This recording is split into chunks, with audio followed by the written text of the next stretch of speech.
এই আয়োজনটা আপনারা করলেন। আমরা আয়োজনটা করেছি আপনারা বিএনপির ভারপ্রাপ্ত চেয়ারম্যান জনাব তারেক রহমান উনি আমাদের প্রধান পৃষ্ঠপোষক হয়েছেন। তো এই জন্য আমরা অত্যন্ত আনন্দিত এবং গর্বিত। তারেক রহমান স্যারের নির্দেশ ক্রমে এখন আমরা কাজ করব। আগে আপনি জানেন যে আমরা দেশে কিছু সংগঠন আছে যারা বিচ্ছিন্নভাবে আমরা কাজ করতাম। কিভাবে কাজ করতাম? একটা কুকুরকে রেস্কিউ করতে যাব এবং রেস্কিউ করে নিয়ে এসে কুকুর আহত কুকুরের ট্রিটমেন্ট করবো। কিন্তু আমরা যারা সংগঠন করেছি সবাই স্বেচ্ছাসেবক। আমাদের কাছে সেই পর্যাপ্ত ফান্ড ছিল না যে টাকাতে আমরা একটা কুকুরের চিকিৎসা করতে পারবো বা বিড়ালের চিকিৎসা করতে পারবো, তাকে রাখার ব্যবস্থা করতে পারবো, 2-3 মাস খাবারের ব্যবস্থা করতে পারবো।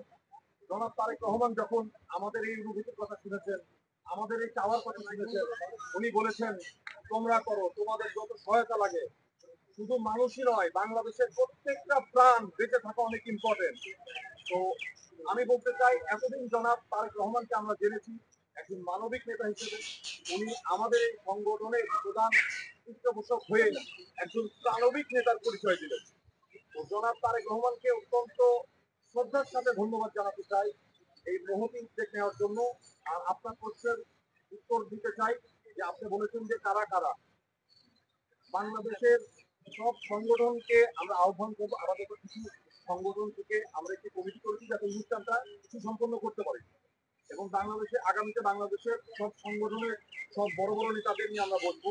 সেখান থেকে সিলেক্টেড কিছু মানুষকে নিয়ে যদি তাদের সাথে আমাদের প্ল্যানিং এর জায়গাটা ঠিক থাকে, তাদের চাওয়া আমাদের চাওয়া ভাবনার জায়গাটা যদি ঠিক থাকে, তাহলে মানসিকতাটা যদি ঠিক থাকে, তাহলে আমরা তাদের সাথে একত্রিত হয়ে একটি বড় সংগঠন দাঁড় করাবো যাতে বাংলাদেশে কোনো পশু কুকুর বিড়াল সহ বন্য প্রাণী হাতি খেতে বাঘ তাদের যাতে কোনো ক্রাইসিসে পড়তে না হয়। যেখানে এই সমস্যাটা হবে সেখানে আমরা ছুটে যাব। এর আগে আপনারা দেখেছেন